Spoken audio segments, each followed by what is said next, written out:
Ladies and gentlemen, ETV Chemistry and Life is going to share with you a new topic.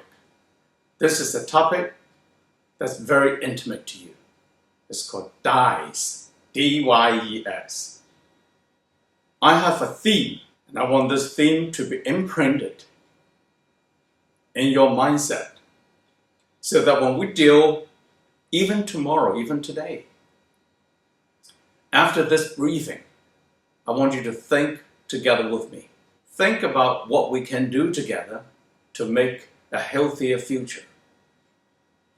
It's a point that you cannot afford to be complacent. A lot of times, because of there's a humongous amount of information you're receiving. In fact, we're all information overdosed. Perhaps not me, because I'm very selective as to what I want to read, okay, and what channels I want to watch. It is a fact that we know dyes are dangerous. We know all these colors, and a lot of these colors, you don't know where they come from.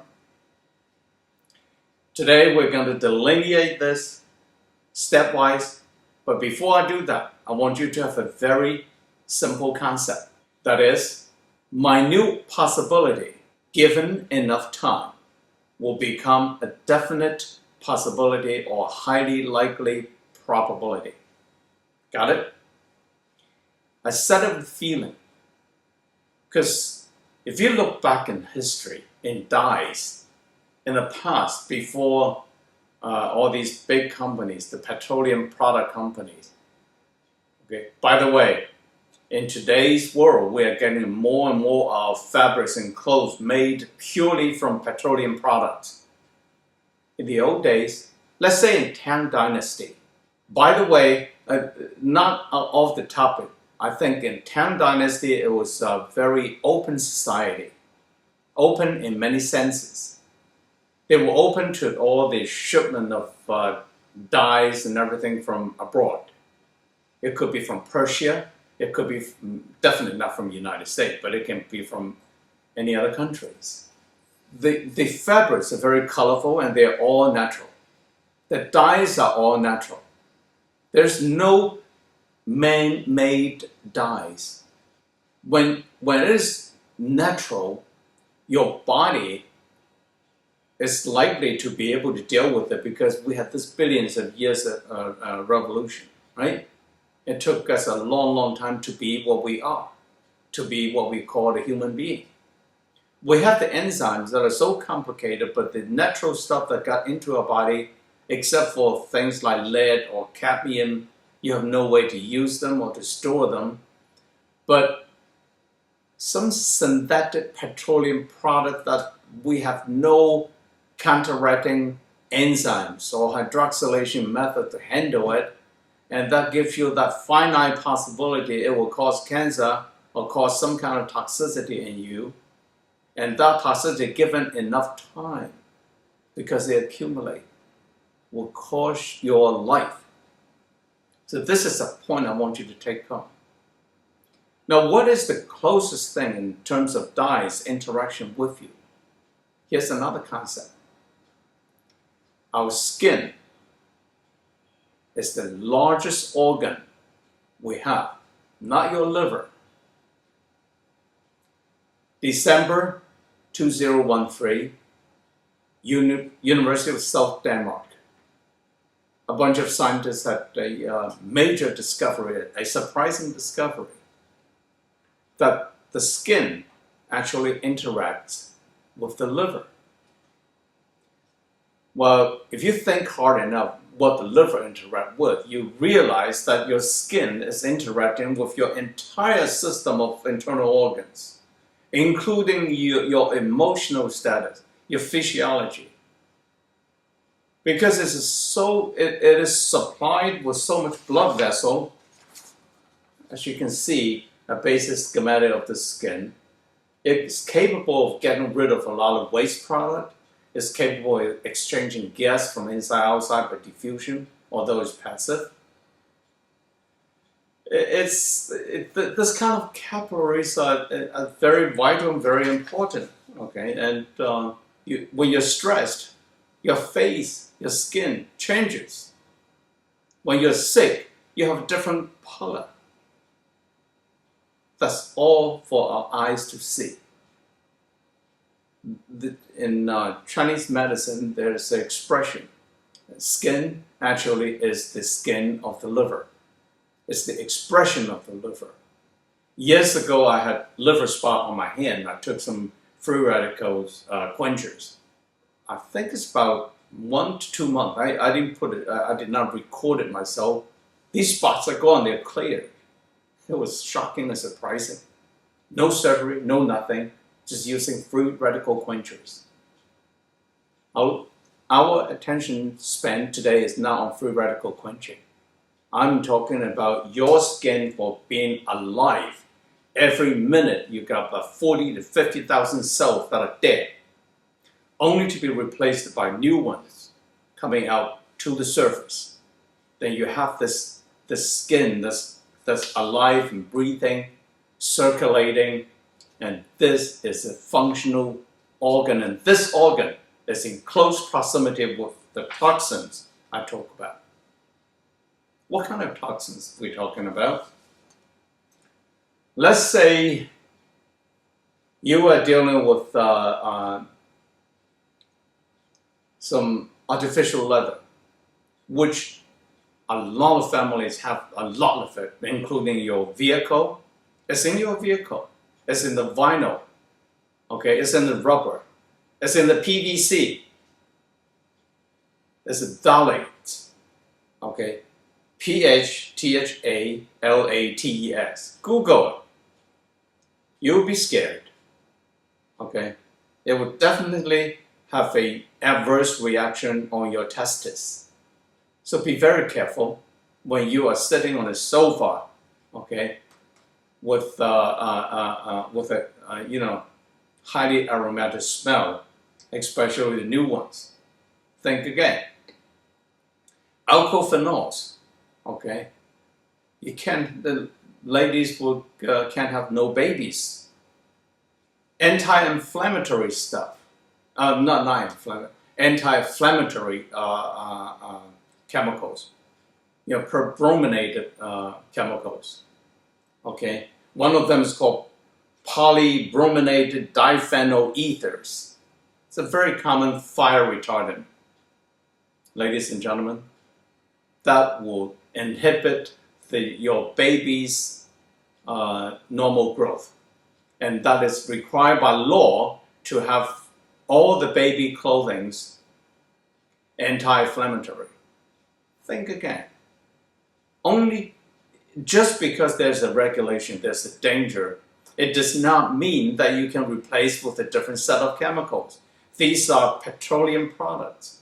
There are 80,000 of these colorful chemicals being applied to our skin on a daily basis.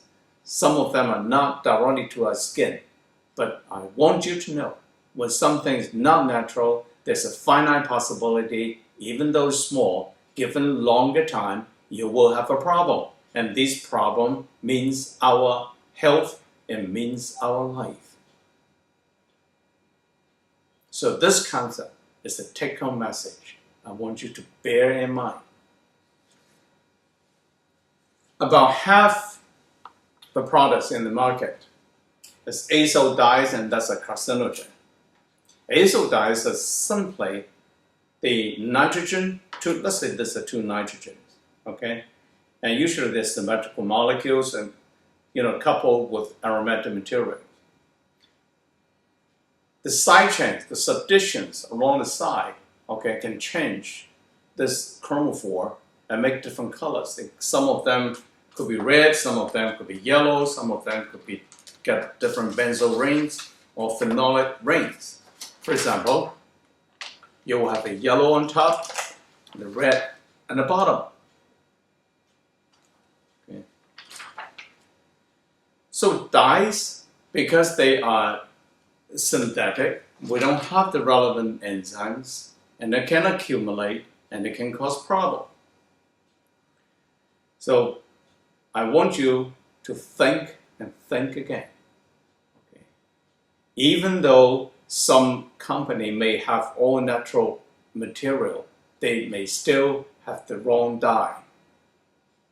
My take-home message following the above points are the following. Trust no colorful chemicals that have not been observed long enough period, and that would take a long time before we know what will happen to us. The reason I brought up the issue on the Tang Dynasty is because those were the days when there's no petrol products.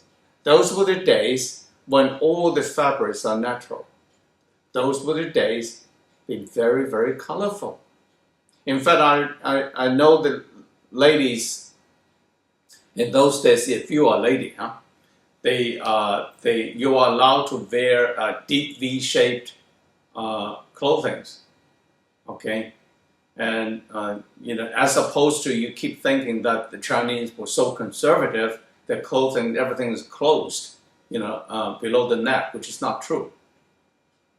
In Tang Dynasty, the fabrics are gorgeous. Some of them are very thin, just as good as the nylon you have today. Remember, what is being synthesized for the colorful enjoyment we have today, at the same time, are chemicals that can endanger your future. So I will be looking forward to have some new generation of all natural fabrics as well as dyes that our body can handle. Maybe it will be a little complicated to wash them or to preserve the color. I doubt it.